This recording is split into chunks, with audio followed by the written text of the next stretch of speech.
मनीषा कुमारी, दिव्या दिव्या शर्मा, रुष्का, आशिता दादीज, अनीता जागीर, पूजा कुमावत, प्रिया, साक्षी यादव, पूजा मीणा, संध्या मीणा।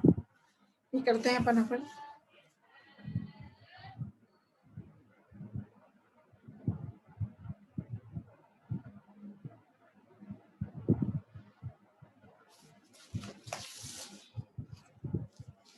अच्छा बेटा, अपन रिक्शा की बात कर रहे हैं आज। रिक्शा में अपन कैसे करते हैं, लैब टेक्निक क्या है, प्रयोगशाला में, लेबोरेटरी में कैसे करते हैं। तो रिक्शा थैलस, रिक्शा क्या है, ब्रायोफाइट है। रिक्शा थैलस के बाहरी लक्षण जैसे रोजेट प्रकृति, मूलाभास व शल्कों की अभ्यक्ष सतह पर उपस्थिति व अपाक्ष सतह पर जन्नांग इत्यादि को डिसेक्टिंग माइक्रोस्कोप की मदद से देखते हैं। तो जब अपन मूलाभास मूलाभास को, राइजॉइड्स को और सेक्स ऑर्गन्स को, रिक्शा के सेक्स ऑर्गन्स को डिसेक्टिंग माइक्रोस्कोप की मदद से देखते हैं, तो पहले क्या करते हैं, शल्क, रिक्शा के स्केल्स व मूलाभास को सावधानी पूर्वक नीडल से निकालकर सेफ्रेनन से अभिरंजित करते हैं। क्या बोल रही हूँ, शल्क, रिक्शा के स्केल्स व मूलाभास राइजॉइड्स को सावधानी पूर्वक नीडल से निकाल लेते हैं, फिर उन्हें सेफ्रेनन से अभिरंजित करते हैं और ग्लिसरीन में माउंट करके डिसेक्टिंग माइक्रोस्कोप या कंपाउंड माइक्रोस्कोप में देखते हैं। तो रिक्शा सुकाई का section, vertical transverse section, Riccia सुकाई का सेक्शन मतलब वर्टिकल ट्रांसफर सेक्शन काटकर ऊतक संरचना, प्रकाश संश्लेषी तथा संचयन क्षेत्र तथा बीजाणुद्भिद का अध्ययन करते हैं।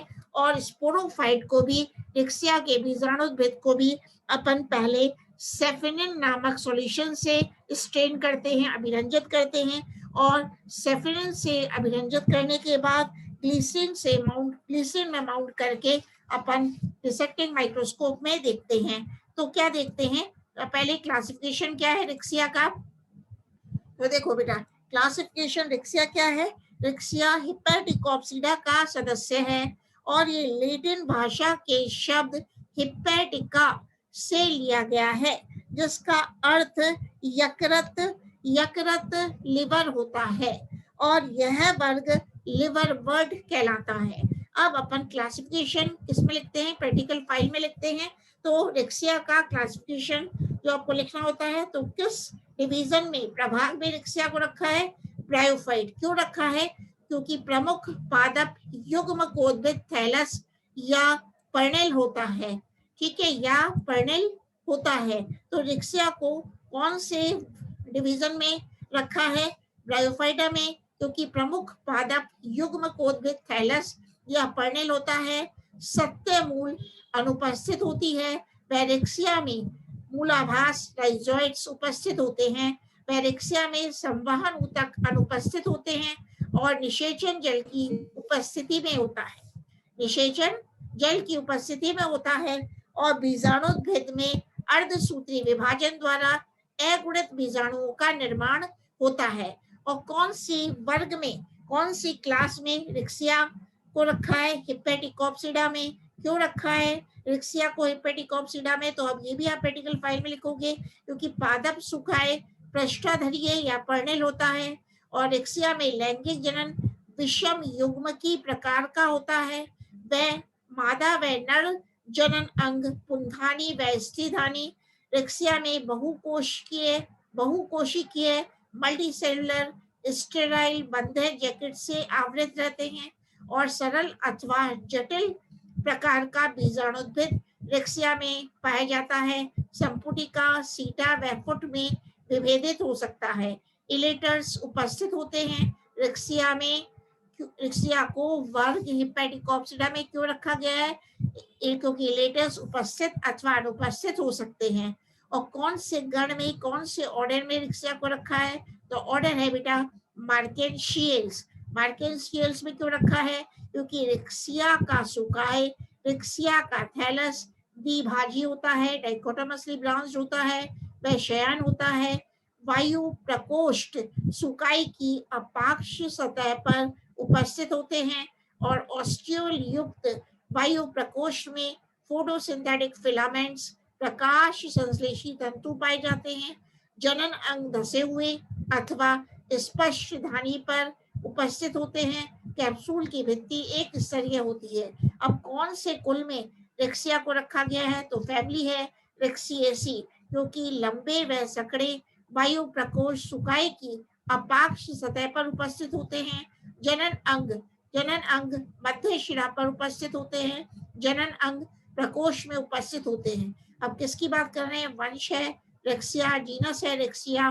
तो बीजाणुद्भिद पाद व सीता रहित होता है, गोल स्पोरोगोनियम पाया जाता है और इलेटर्स रेक्सिया में अनुपस्थित होते हैं। इलेटर्स आर एब्सेंट इन रेक्सिया और वह रेक्सिया में कॉल्यूमेला नहीं पाया जाता। रेक्सिया में बेटा कॉल्यूमेला नहीं पाया जाता। तो अपन सबसे पहले जब स्पॉटिंग की बात करते हैं तो स्पॉटिंग में आपको क्या देते हैं रेक्सिया में? जैसे आप डायग्राम भी बनाते हो तो स्पॉटिंग में रेक्सिया में क्या रखते हैं आपके लिए? ये रखते हैं रेक्सिया पादप प्रदर्श, रेक्सिया प्लांट स्पेसिमेन। क्या देते हैं? रेक्सिया प्लांट स्पेसिमेन आपके लिए रखते हैं। एक मिनट, इसको स्लाइड को थोड़ा सही कर लेते हैं। स्टॉप शेयर भी नहीं हो रहा है ये। हाँ, अब आ गया ये रेक्सिया। रेक्सिया का स्लाइड के दिखा रही हूँ। ये स्पेसिमेन को रखते हैं अपन। हाँ, ये है बेटा रेक्सिया का। तो रेक्सिया के पहचान के लक्षण बाद में करेंगे, पहले अपन ये कर लेते हैं स्पॉटिंग। स्पॉटिंग में क्या क्या रखते हैं? रेक्सिया प्लांट स्पेसिमेन। तो ये देख रहे हो आप, दिया गया, अपन क्या लिखेंगे? दिया गया पादप प्रदर्श रेक्सिया का है। रेक्सिया पादप प्रदर्श है। तो यह प्रदर्श मतलब यह स्पेसिमेन ब्रायोफाइटा के हिप्पेटिकॉप्सिडा का है और रेक्सिया का पादप काय सुकाय पृष्ठधारी होता है या पृष्ठाधारी होता है। मतलब पादप काय प्लांट बॉडी पादप काय सुकाय पृष्ठाधारी होता है, पृष्ठाधारी होता है। वह सुकाय छोटा अंडाकार व द्विभाजी शाखित होता है। सुकाय जुड़कर रोजेट प्रकृति दर्शाते हैं और शल्क सुकाय के किनारों पर तथा अभ्यक्ष सतह पर मूलाभास उपस्थित होते हैं। तो बेटा अभ्यक्ष सतह पर क्या पाए जाते हैं? मूलाभास पाए जाते हैं और जो शल्क है, स्केल्स है, वो सुकाय के किनारों पर पाए जाते हैं। ठीक है, और यह सुकाय अपन कह सकते हैं रेक्सिया का है। ठीक है, अब अपन कहते हैं LS of Riccia thallus. Suppose slide रख देते हैं आपको स्पेसिमेन में इसकी रेक्सिया के सुकाय का अनुदैर्ध्य काट। तो आप क्या पॉइंट्स लिखोगे? एक तो डायग्राम बनाओगे ये वाला रेक्सिया के थैलस का, Riccia LS of Riccia thallus, Riccia outline vertical section of thallus. तो आप क्या लिखोगे स्पॉटिंग में? रेक्सिया का सुकाय पृष्ठाधारी होता है, शल्क व मूलाभास अभ्यक्ष सतह पर पाए जाते हैं। ये देख लो मूलाभास भी निकल रहे हैं और शल्क भी हैं। और रेक्सिया का सुकाय दो भागों में विभाजित होता है। दो भाग कौन कौन से हैं? दो भागों में एक तो है अपाक्ष प्रकाश संश्लेषी क्षेत्र व अभ्यक्ष संचयन क्षेत्र। तो आपको ये डायग्राम भी बनाना पड़ेगा। तो स्टोरेज रीजन ये है संचय क्षेत्र और ये देख रहे हो प्रकाश संश्लेषी क्षेत्र है। ठीक है, तो सुकाय रेक्सिया का सुकाय दो भागों में विभाजित होता है। एक तो है अपाक्ष डोर्सल फोटोसिंथेटिक रीजन व अभ्यक्ष संचयन स्टोरेज रीजन। अब अपाक्ष सतह पर पर्ण रहित युक्त प्रकाश संश्लेषी तंतु उपस्थित रहते हैं। मतलब अपाक्ष सतह पर पर्णहरित बोलेंगे, पर्ण रहित नहीं, अपाक्ष सतह पर पर्णहरित युक्त प्रकाश संश्लेषी तंतु उपस्थित रहते हैं। मतलब बेटा जो डोर्सल सरफेस पर फोटोसिंथेटिक फिलामेंट्स पाए जाते हैं या असिमिलेटरी फिलामेंट्स पाए जाते हैं, उनमें क्लोरोप्लास्ट पाया जाता है। इसलिए कह रहे हैं अपाक्ष सतह पर पर्णहरित युक्त प्रकाश संश्लेषी तंतु उपस्थित रहते हैं। इनके मध्य वायु कैनाल स्थित रहती है और यह तंतु प्रकाश संश्लेषण फोटोसिंथेसिस में भाग लेते हैं। ठीक है, अभ्यक्ष सतह मृदुत्कीय, वायु स्थान रहित तथा स्टार्च द्वारा भरी हुई यह संचयन क्षेत्र है। दो प्रकार के मूलाभास चिकनी सतह के, गुलिकीय चिकनी सतह वाले मूलाभास, दो प्रकार के मूलाभास चिकनी सतह वाले मूलाभास व गुलिकीय मूलाभास अभ्यक्ष सतह पर पाए जाते हैं तथा सुकाई के किनारों पर शल्क उपस्थित रहते हैं। तो हम कह सकते हैं यह प्रदर्श बने यह स्पेसिमेन रिक्सिया या यह स्लाइड रिक्सिया के युग्म कोद्भिद पादप के सुखाई का काट दर्शाता है। इसी प्रकार अपन को स्पोरोगोनियम ऑफ रिक्सिया की स्लाइड रख देते हैं या स्पोरोगोनियम का स्पेसिमेन रख देते हैं या स्लाइड रख दी। तो रिक्सिया का स्पोरोगोनियम है, ये कैसे पहचानेंगे? तो स्लाइड में एक गोलाकार संरचना युग्म कोद्भिद ऊतक में धसी हुई दिखाई देती है और गोलाकार रिक्सिया का कैप्सूल है। अपन क्या लिखेंगे? यह गोलाकार रिक्सिया का कैप्सूल है जिस पर नाल के नेक के अवशेष मौजूद है। इसके चारों ओर एक स्तरीय बंद है जैकेट है जो कि गोपक कहलाता है। स्पोरोगोनियम में बीजाणु चतुष्क उपस्थित होते हैं और यह ब्रायोफाइटा के रिक्सिया के बीजाणुद्भिद पादप का स्पोरोगोनियम है।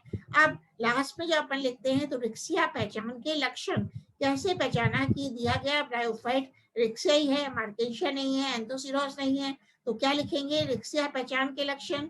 रिक्सिया प्रैक्टिकल में क्या लिखेंगे? रिक्सिया का सुकाय छोटा होता है, 2 मिलीमीटर होता है, अंडाकार होता है और किनारे गहरे काले होते हैं। रिक्सिया का सुकाय रोजेट प्रकृति दर्शाते हैं और सफेद मूलाभास अभ्यक्ष सतह पर पाए जाते हैं। सुकाई के मध्य में मध्य शिरा स्पष्ट दिखाई देती है और थैलस की पृष्ठ सतह पर सेक्स ऑर्गन जन्नांग उपस्थित होते हैं और सरल स्पोरोगोनियम केवल संपुट युक्त फुट होता है, फुट वैसीटा अनुपस्थित होते हैं। तो ये है रिक्सिया पहचान के लक्षण। अब अपन अगर बात करते हैं तो रिक्सिया की किसकी बात कर रहे हैं अपन? रिक्सिया के थैलस की अपन स्लाइड बनाएंगे, ठीक है। तो अपन क्या लिखेंगे? Gametophytic plant of Riccia, Riccia का युग्म कोद्भिद पादप। जैसे कि ये थैलस आपने काटा, थैलस का सेक्शन काटा तो आपको क्या दिख रहा है? डायग्राम प्रैक्टिकल में क्या बनाओगे? Riccia vertical section of thallus of Riccia और इसको दिखाओगे रिक्सिया बीटीएस ऑफ थैलस। ये है सेल्यूलर सेक्शन ऑफ रिक्सिया। तो कैरेक्टरिस्टिक्स क्या लिखोगे वर्टिकल 5 में? Gametophytic plant of Riccia. अपन लिखेंगे रिक्सिया सुकाई के लाक्षणिक गुण, characteristics features of Riccia thallus क्या क्या है? रिक्सिया का युग्म कोद्भिद पादप सरल सुकाय होता है जो जड़ तना व पत्तियों रहित होता है। सुकाय अपेक्षाकृत मोटा, छोटा, अंडाकार, 2 से 3 मिलीमीटर लंबा होता है, शाखित होता है तथा हल्के रंग का होता है, ठीक है। सुकाय की प्रत्येक शाखा पर स्पष्ट मध्य शिरा उपस्थित रहती है। फिर अपन लिखेंगे सुकाय की अपाक्ष सतह मतलब dorsal surface of the Riccia thallus के बारे में। तो सुकाई की वह सतह जो सूर्य की प्रकाश की ओर होती है अपाक्ष सतह कहलाती है। इस पर कुछ संरचनाएं उपस्थित रहती हैं, मतलब अपाक्ष सतह पर फोटोसिंथेटिक जोन पाया जाता है। अपाक्ष सतह पर प्रकाश संश्लेषी क्षेत्र पाया जाता है और जनन अंग जैसे कुंधानी व स्थिधानी युग्म कोद्भिद में धसे हुए पाए जाते हैं। जबकि सुकाई की वेंट्रल सतह, सुकाई की अभ्यक्ष सतह पर पृष्ठाधरी सुकाई की वह सतह जो जमीन की ओर रहती है अभ्यक्ष सतह कहलाती है। इस पर निम्न संरचनाएं पाई जाती हैं। शल्क सुकाई के किनारों पर पाए जाते हैं, वह स्टोरेज रीजन पाया जाता है और नलिकाकार अशाखित स्टोरेज संचयन क्षेत्र स्टोरेज रीजन कैसा होता है? नलिकाकार अशाखित मध्य शिरा के आसपास उपस्थित मूलाभास पाए जाते हैं। ठीक है, अब अपन लिखेंगे internal structure of Riccia thallus. अपन क्या करेंगे, रिक्सिया का थैलस लेंगे और उसको अभिरंजित किसमें करेंगे, सेफ्रेनिन में करेंगे। मतलब पहले तो रिक्सिया का थैलस लेंगे, फिर उसका अपन वर्टिकल ट्रांसवर्स सेक्शन काटेंगे। और कैसे काटेंगे बेटा, कि रोजेट में से एक सुकाए अलग करके पिथ में रखकर अपन क्या करते हैं, पिथ बनाते हैं। आलू की पिथ भी बना सकते हैं, कैलोट्रोपिस की पिथ भी बना सकते हैं, क्योंकि रिक्सिया का थैलस इतना पतला होता है कि उसको पिथ में रखकर कैलोट्रोपिस के स्टेम की पिथ बनाते हैं, उसमें रिक्सिया के थैलस को रखते हैं और वर्टिकल ट्रांसफर सेक्शन काटते हैं। फिर इस थैलस को अभिरंजित करते हैं सेफिनिन में और ग्लीसिन में माउंट करके माइक्रोस्कोप में देखते हैं। तो internal structure of Riccia thallus में क्या दिखता है अपन को, सुकाए में कुछ निम्न सुस्पष्ट क्षेत्र दिखाई देते हैं। कौन कौन से क्षेत्र हैं, एक तो है बेटा, कौन सा है, वेंट्रल स्टोरेज रीजन, एक है डोर्सल फोटोसिंथेटिक रीजन, एक तो दिखता है आधारीय अभ्यक्ष संचयन क्षेत्र वेंट्रल स्टोरेज रीजन, एक दिखता है डोर्सल फोटोसिंथेटिक रीजन।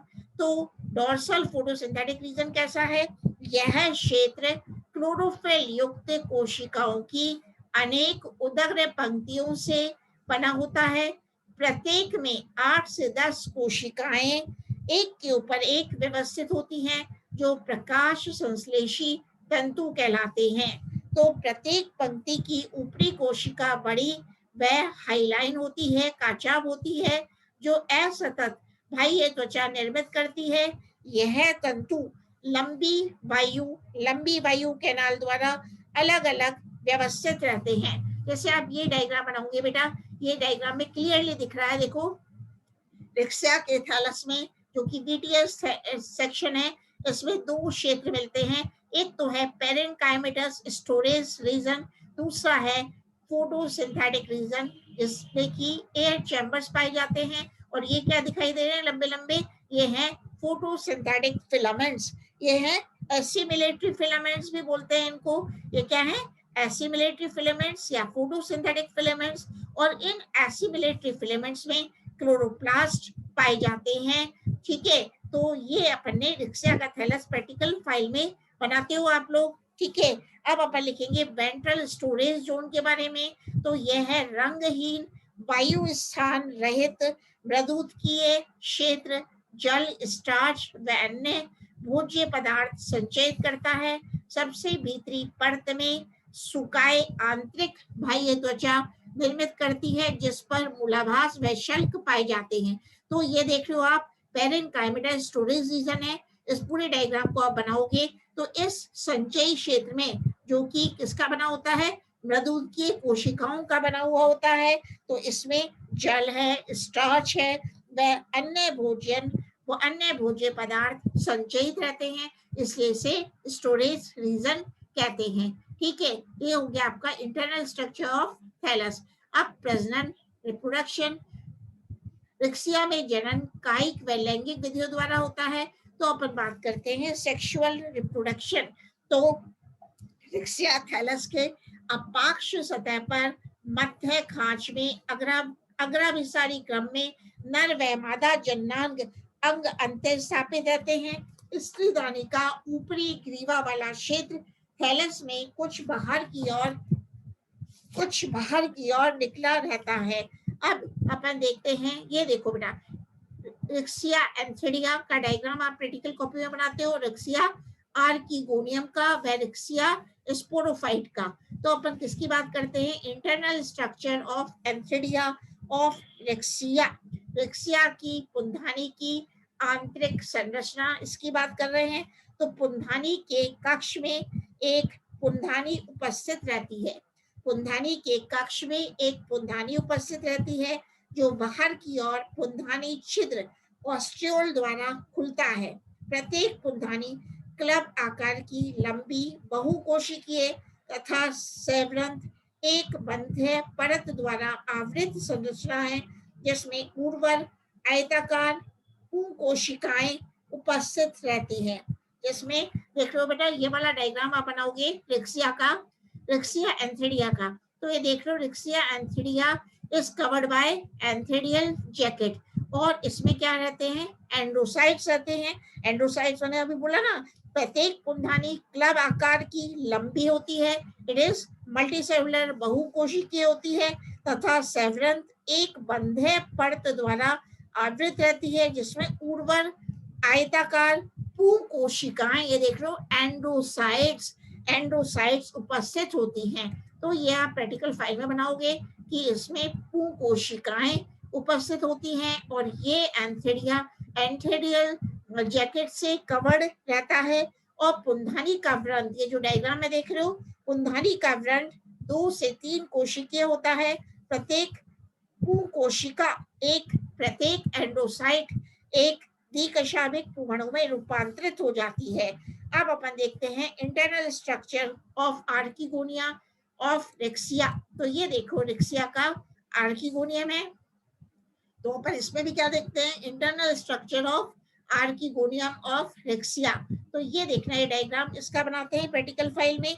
तो क्या लिखेंगे, थैलस की, रेक्सिया थैलस की अपाक्ष सतह पर स्त्रीधानी गुहा में छोटे व्रंत द्वारा स्थापित यह एक फ्लास्क समान संरचना होती है। कैसी है, ये एक फ्लास्क के समान संरचना होती है। इसका ऊपरी भाग सकड़ा होता है, जैसे आप डायग्राम में देख रहे हो, इसका ऊपरी भाग सकड़ा व इलोंगेटेड होता है, दीर्घित होता है, एवं आधारीय भाग फूला हुआ तथा गोलाकार होता है। तो भाग सकड़ा व दीर्घित होता है, ठीक है, एवं आधारीय भाग फूला हुआ होता है तथा गोलाकार होता है। तो ग्रीवा, ग्रीवा को परिबद्ध, ये देख लो आप, लंबी नेक है इसमें। तो ग्रीवा है, एक तो है लॉन्ग नेक है और एक है स्वलन वेंटर है। तो ग्रीवा को परिबद्ध करने वाला जैकेट एक कोशिकीय मोटा व लगभग 6 से लेकर 9 कोशिकीय ऊंचा हो सकता है। ग्रीवा मतलब नेक को परिबद्ध करने वाला जैकेट एक कोशिकीय मोटा व लगभग 6 से लेकर 9 कोशिकीय ऊंचा हो सकता है। उदग्र दिशा में इस जैकेट की कोशिकाएं अधिक लंबाई लिए होती हैं, वह 6 उदग्र पंक्तियों में विन्यासित रहती हैं। जैकेट एक पतली सकड़ी नलिका को घेरे रहती है, जिसमें 4 नाल कोशिकाएं पाई जाती हैं। देखो बेटा, ये नेक है इसकी आर्किगोनियम की, तो इसमें 1 2 3 4 4 ग्रीवा नाल कोशिकाएं पाई जाती हैं। तो ग्रीवा का अंतस भाग 4 बड़ी आच्छद या ग्रीवा कोशिकाओं द्वारा बना होता है। अंडधा वाले, ये जो वेंटर है, अंडधा, मैं एरो घुमा रही हूँ, अंडधा वाले गोलाकार भाग में स्त्रीधानी की जैकेट एक कोशिकीय किंतु परिधि में लगभग 10 से 20 कोशिकीय हो सकती है। तो अंडधा नाल, वेंटर कैनाल कोशिका जो छोटी होती है, उसके नीचे अंड कोशिका में आकार में बड़ा अंड उपस्थित रहता है, ये है अंड। अब अपन करेंगे स्पोरोफाइट ऑफ रेक्सिया, इसका डायग्राम भी प्रैक्टिकल कॉपी में बनाते हो। ये क्या है, Riccia sporophyte embedded in gametophytic tissue. तो अपन क्या लिखेंगे, रेक्सिया का द्विगुणित बीजाणुद्भिद पादप जल की उपस्थिति में निषेचन द्वारा अंड तथा पुमणु के युग्मन के पश्चात बनता है। तो अपन बात किसकी करते हैं, स्पोरोफाइट ऑफ रेक्सिया। अब यह एक गोल संरचना है, यह एक गोल संरचना है जिसे स्पोरोगोनियम कहते हैं। देख रहे हो, स्पोरोगोनियम कहते हैं, जो कि डिप्लॉयड होती है और यह युग्मकोद्भिद ऊतकों में धंसा रहता है। और यह मतलब स्पोरोगोनियम निषेचन पश्चात युग्मनज द्वारा अंडधा में विकसित होता है।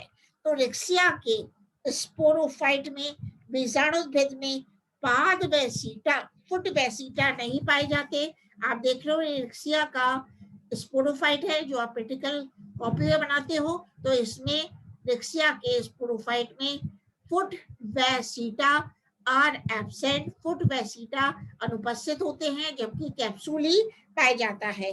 गोपक कैलिप्ट्रा की आरंभ में 2 सतह होती है, किंतु बीजाणु विकास के समय अंदर वाली गोपक सतह नष्ट हो जाती है। तो स्पोरोगोनियम एक कोशिकीय कैप्सूल भित्ति व गोपक कैलिप्ट्रा से आवृत रहता है। ये देखो स्पोरोगोनियम किससे, ये है कैलिप्ट्रा जो स्पोरोगोनियम ऑफ रिक्सिया को कवर करती है। तो क्या बोल रही हूँ मैं, स्पोरोगोनियम एक कोशिकीय कैप्सूल भित्ति व कैलिप्ट्रा से आवृत रहता है जो बीजाणु चतुष्कों को घेरे रहती है। ये क्या देख रहे हैं अपन, इसमें स्पोर टेट्राड्स, स्पोर टेट्राड्स को घेरे रहती है बीजाणु बाह्य चोल, मध्य चोल व आंतरिक चोल द्वारा आवृत होते हैं। तो आप रिक्शा में ये लिखोगे, ठीक है। अब कुछ क्वेश्चंस हैं जो वाइवा में एग्जामिनर पूछ लेता है। तो क्या क्या क्वेश्चंस हैं वाइवा में एग्जामिनर पूछता है, तो ये डिस्कस कर लेते हैं कि रिक्शा की जलीय जाति के सुकाई के लक्षण लिखिए। एक रिक्शा के जलीय जाति है, क्या नाम बताइए, या रिक्शा की जलीय जाति के सुकाई के लक्षण लिखिए। तो आप कहोगे रिक्शा का सुकाय थैलस द्विभाजी शाखित होता है, पतला होता है, चपटा होता है, और क्योंकि यह जलीय जाति है तो इसमें शल्क, स्केल्स व मूलाभास अनुपस्थित होते हैं। अब रिक्शा में क्या क्या और क्वेश्चन बनते हैं मेरा, रिक्शा की मरुद्भिदी जातियां कौन कौन सी हैं, name some of the xerophytic species of Riccia. तो आप बताओगे रिक्शा अरावेलेंसिस, रिक्शा अरावेलेंसिस व रिक्शा जोधपुरेंसिस इसकी मरुद्भिदी जातियां हैं। अब रिक्शा की दो जलीय जातियों के नाम बताइए, name two aquatic species of Riccia. तो आप कहोगे रिक्शा फ्लूटेंस, रिक्शा फ्लूटेंस व रिक्शा नेटेंस रिक्शा की दो जलीय जातियां हैं। इसी प्रकार रिक्शा के बीजाणुद्भिद का ब्रीफ में वर्णन कीजिए। तो आप लिखोगे रिक्शा का जो स्पोरोफाइट है द्विगुणित गोलाकार संरचना होती है और यह आर्किगोनिया के अंडधा में स्थित युग्मनस से विकसित होता है। वह पाद व सीटा इसमें अनुपस्थित होते हैं। पाद व